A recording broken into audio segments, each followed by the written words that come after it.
The Islanders have experienced another strong first period. They lead by 2 goals after leading by 3 in the first period of Game 1. In less than a decade, the New York Islanders have gone from the worst team in the NHL to the very best. And let's look at some of the things that have happened in between. Only 45 minutes from Broadway. Think of the changes it brings. For the short time it takes, what a difference it makes in the ways of the people and things. It's October 1972, and these are the original New York Islanders, fresh-faced and eager for their first season in the National Hockey League. Here, they are playing the Atlanta Flames, the other new team starting play in 72-73. The Islanders are best remembered for that first year because of their futility. Only 12 wins and 30 points in 78 games, embarrassing records which stood until the Washington Capitals came along. But 2 seasons later, the New York Islanders made the playoffs and made headlines by coming from behind 3-0 in the quarterfinals to defeat Pittsburgh. And here in the semifinals against Philadelphia, they again trailed 3-0, came back to tie the series, but lost Game 7.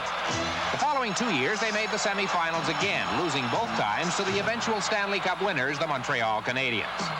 From day one, the Islanders' general manager has been Bill Torrey, and he has built a championship team with the likes of Denny Potvin, seen here when he was considered the best junior player in Canada with the Ottawa 67s. The Islanders made Potvin the NHL's #1 draft pick in 1973, and he has been the cornerstone of the team ever since.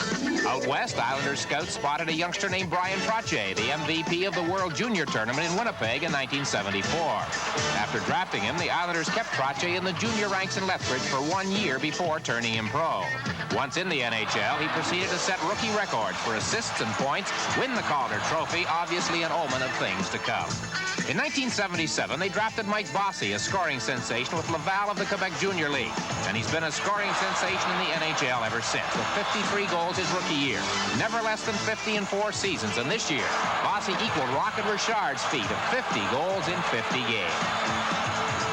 Potvin, Trottier, Bossy, all Calder Trophy winners, and winners of a total of 9 individual awards so far in their sparkling career with the New York Islanders. The New York rivalry between the fairly young Islanders and the old-established Rangers is very intense. Islander fans never hesitate to point out that while the Rangers have now gone 41 years without a Stanley Cup, the Al Arbor-coached Islanders won hockey's top team prize last year, their 8th in the league. The Islanders and the Philadelphia Flyers faced off in the 1980 Stanley Cup Finals, and emotions ran high right from the start of Game 1. A strange goal gave the Flyers a 1-0 lead, but before the game was over, Denny Potvin made amends in a big way. In overtime, referee Andy Van Helleman calls a holding penalty on Philadelphia defenseman Jim Watson. 1 second before the expiration of the penalty, the Islanders' power play pays off. John Tonelli and Bob Nystrom setting up Potvin for the game-winning overtime goal. The Islanders grabbed the series lead right at the Spectrum with a 4-3 victory. The Islanders' home arena, the Nassau Veterans Memorial Coliseum, has been filled with hockey fans almost from the beginning of the franchise. A few years ago, financial troubles nearly wiped out the team, but perseverance by Bill Torrey and others brought about a change in ownership, and all of those problems seemed far away on the afternoon of May 24th, 1980, the day the New York Islanders won the Stanley Cup. They led the series 3-2, led Game 6 4-2 into the third period, but the Flyers tied the score, and suddenly the Islanders and their fans experienced pressure such as they had never known before, as Game 6 dramatically went into overtime, a drama that for the Islanders had a happy ending.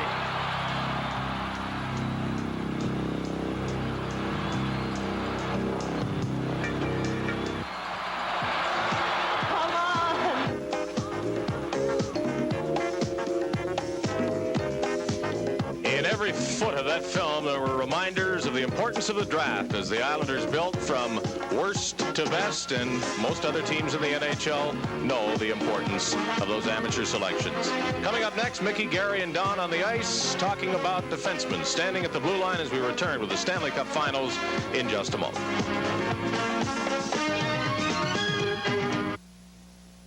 St. Andrews.